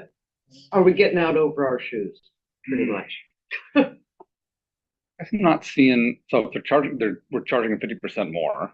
Yeah. So we're getting a, substantial amount back for providing water service. But and they're pretty much all paying for any installation of pipe that It's goes usually out the there. developers, The only right? thing worried about was like the extra well that was needed to serve that area. there's multiple wells and then, Multiple wells. and then the huge cost for the manganese Manganese. Yeah, true. treatment, which Mhm. is only, it's gonna hit all of the wells. I mean, it's hit 2 now, but it's gonna hit the rest, so It might. if they're not, maybe Yeah. we tie, and we're expanding sewer for people that Mhm. are really close to the city, and I don't know that we should be doing that. Why are we? Since it won't Pretty sure incline it's them to be feasible. annexed. Yeah, it Yeah. doesn't incline them. And then someday, we're not gonna have capacity, so then all the existing ratepayers in the city of Bremerton, who originally paid for the sewage treatment plant, are gonna have to pay a whole lot more because now we're serving people who don't even live in the city. So- Be interesting calculation, yeah. Okay, but all this is up for debate. This is your hypothesis, and Right. that's your hypothesis that we're making. So what we want is facts. Right. Okay, you didn't formulate a hypothesis. No, I'm hypothesis, I'm correct. saying they pay You 50% said, more. logically, it seems like it, but we don't have the cost, We don't have the cost-benefit data. analysis. Yeah. We don't have the Yeah, data, so and this that's sounds why we interesting. want. So, couple ideas. I'm in support of this, get a cost-benefit analysis. We are planning for like the growth numbers that are expected, for 2044. So, that's where we're, for water and sewer and all the services and stuff, That's We're- within city limits. well, I understand, but some of that growth could happen by annexing. Mhm. But And there's no plan. there's no plan, and when's the last time we ever reached what PSRC said We our don't. growth So, expectation was? So I think we're agreeing that it's not as big a concern because we're planning to be able to handle capacity of these numbers here that we're probably not gonna hit even if we annex. as well. Look, what I think, and I don't want to speak for you, but here's what I feel is It'll be the a nice change for concern everybody. is that we need to make sure that it is financially and fiscally prudent to willy-nilly give these folks our services with no annexation plan and also with the expensive treatments that are coming up. Are we making the proper amount of money, or do we need to charge people outside of the city limits more to make up for it? We don't have a cost analysis on that, so that's to my knowledge, but I know that we do have cost benefit analysis for other things like emergency services if we were to annex these communities, right? So, but you're specifically saying, are we doing okay on this utility service?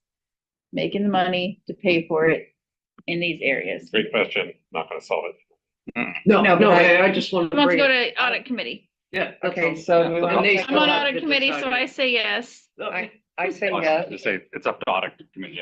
Yeah. I don't feel like I have the position to tell audit committee what to do. I'm not on No, it, industry No, she's citizen. so, asking yeah. our advice.